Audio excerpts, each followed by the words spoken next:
அனைவருக்கும் வணக்கம்.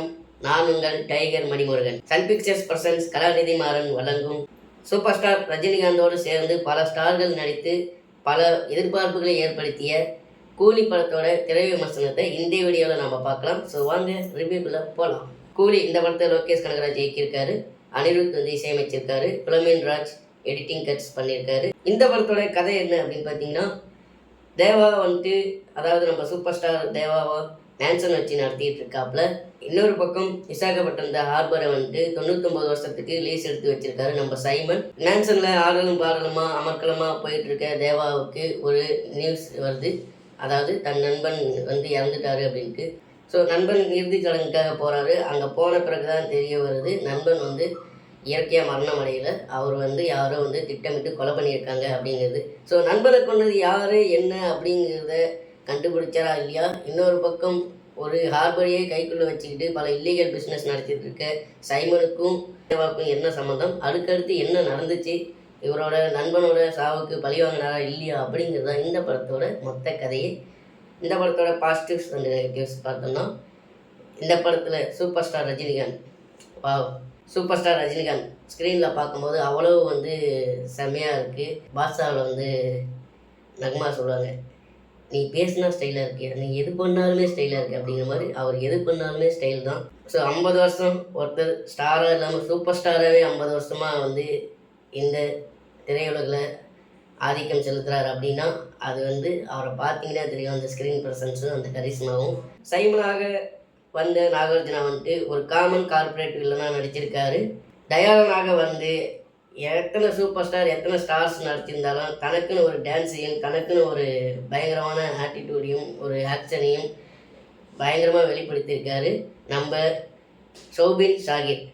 ஒரு காலத்தில் சுபாஷேன்னு இருந்தவர் இன்னைக்கு ஆக்டிங்லேயும் சரி டான்ஸ்லேயும் சரி சபாஸ்ன்னு சொல்ல வச்சிருக்காரு. சத்யராஜ் சில இடங்களே வந்தாலும் அவருக்குன்னு கொடுத்த வேலையை கரெக்டாக பண்ணியிருக்காரு. ஸ்ருதிஹாசன் இந்த படத்தில் பிரீத்தியாக நடிச்சிருக்காங்க. பிரீத்திக்கு நான் கேரண்டி, நான் பாதுகாத்துக்கிறேன் அப்படின்னு ஃபஸ்ட்டு நம்ம தேவா நம்ம சூப்பர் ஸ்டார் ஹோல்டிங் பண்ணியிருந்தாலும் ஒரு கட்டத்துக்கு மேலே நான் பாதுகாத்துக்கிறேன், பிரீத்திக்கு நான் தான் கேரண்டி அப்படிங்கிற மாதிரி நம்ம தயால் துரத்தி சேஸ் பண்ணுறாப்புல. ஆனால் பிரீத்தியோ அவங்க அப்பா சொன்னதை தட்டாமல், அதாவது ஓடவும் முடியாது ஒளியவும் முடியாது அப்படிங்கிற மாதிரி எந்த ஒரு சுச்சுவேஷனாக இருந்தாலும் யார் என்ன பண்ண வந்தாலும் அவங்க ஓடவும் மாட்டுக்கிறாங்க ஒளியவும் மாட்டுக்கிறாங்க.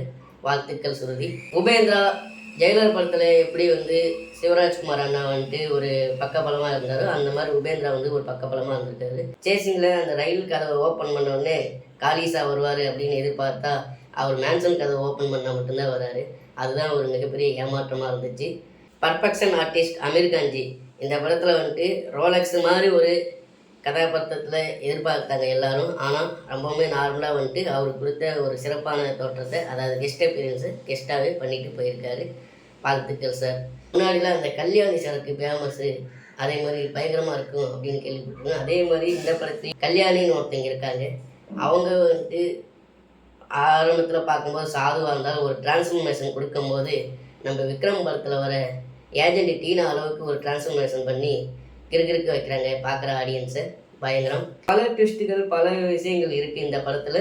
அதே மாதிரி நம்ம அனிருத் ரவிச்சந்தர் அவர் அவர் கொடுத்த வேலையை பயங்கரமாக பண்ணியிருக்காரு. தலைவருக்கு நான் இன்னொரு எக்ஸ்ட்ரா எஃபர்ட் போட்டு பண்ணுவார். மியூசிக் ஆகட்டும் பேக்ரவுண்ட் ஆகட்டும் அது எல்லாமே பயங்கரமாக பண்ணியிருக்காரு. இந்த படத்தில் மோனிகா அந்த சாங் ப்ளேஸ் பண்ண இடம் அவ்வளோ என்ஜாய் பண்ண முடியல.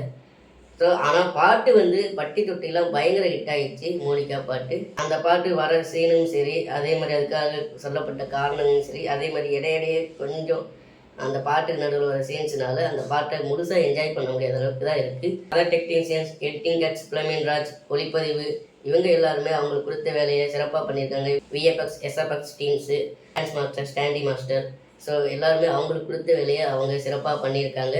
இந்த படம் மொத்தத்தில் எப்படி இருக்குன்னு கேட்டிங்கன்னா, கண்டிப்பாக தேட்டரில் போய் பார்த்து என்ஜாய் பண்ணக்கூடிய ஒரு படம் தான் இந்த படம். இந்த படம் ஒரு காட்டு மொக்கையோ இல்லை லோகேஷ் கனகராஜ் எல்லாத்தையும் கூட்டிகிட்டு போய் வச்சு ஏமாற்றிட்டாரு, ஆடியன்ஸை ஸ்கேம் பண்ணிட்டாரு அப்படின்னு சொல்கிற மாதிரியும் இல்லை. கண்டிப்பாக எல்லோரும் தேட்டரில் போய் ஒரு தடவை பாருங்கள். அதாவது தலைவர் ரசிகர்களுக்கு இந்த படம் எக்ஸ்ட்ரா ஒரு விசில் மூமெண்ட் தான். இந்த ரிவ்யூ உங்களுக்கு பிடிச்சிருந்தா லைக் பண்ணுங்கள், கமெண்ட் பண்ணுங்கள், ஷேர் பண்ணுங்கள். அடுத்த ஒரு ரிவ்யூவோட உங்களை சந்திக்கும் முறை உங்களிடம் விடைபெறுவது உங்கள் டைகர் மணிமுருகன். நன்றி, வணக்கம். உழைக்காத நாயும் இல்ல,